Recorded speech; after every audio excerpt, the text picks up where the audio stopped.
कोई बात नहीं था, उसने फाइनल मान रहा था कि मेरी बहुत बड़ी उपलब्धि हो चुकी है। वो तीर्थ की सलाह देता था जाने की, व्रत एकादशी का और भी व्रत कराता था, गंगोदक गंगा जल में स्नान करता था डेली काशी में, पंचगंगा घाट पर जाता था। और पूजा विधि विधान से जो उनका अपना विधान कर्म कांड का था, उससे वो खूब डटका करता था, यानी सुप्रसिद्ध था इस मामले में। करे मानसी सेवनित आत्म तत् का ध्यान, मानसिक पूजा करता था, कोई मूर्ति अलग से नहीं रखता था विष्णु जी की। मानसिक यानी आंखें बंद करके कल्पना करता था विष्णु जी की जैसे मूर्ति सामने प्रकट होगी, उसके कपड़े उतारे, गंगा से जाके खुद अपने सिर पर बर्तन रखकर पानी लाया। हालांकि काफी उम्र हो रही थी उनकी, वो एक कल्पना थी कि मैं इतनी श्रद्धा से या पूजा कर रहा हूं।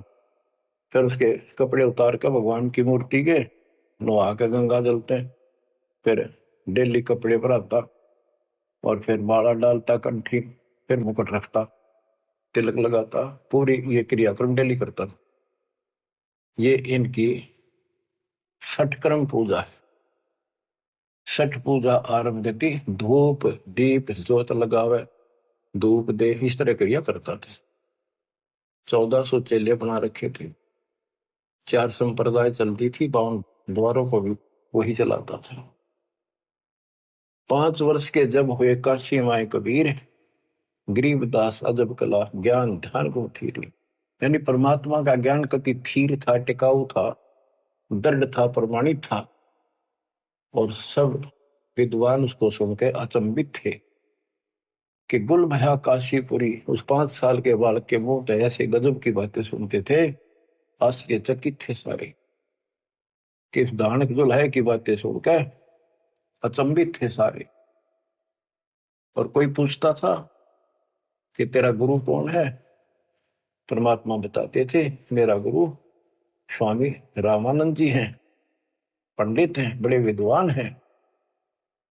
अब कबीर साहब ने एक परंपरा कायम रखने के लिए, मेंटेन रखने के लिए कि गुरु बिन बात नहीं बनेगी, यदि मैं गुरु नहीं बनाऊंगा तो आने वाले समय में काल का दाव लग जाएगा और कहेंगे कि कबीर जी ने कौन सा गुरु बनाया था। जैसे राधा स्वामी पंथ है, इनका बेड़ा अगर कोई डरी न सच्चा सौदा सिर साड़े सारे।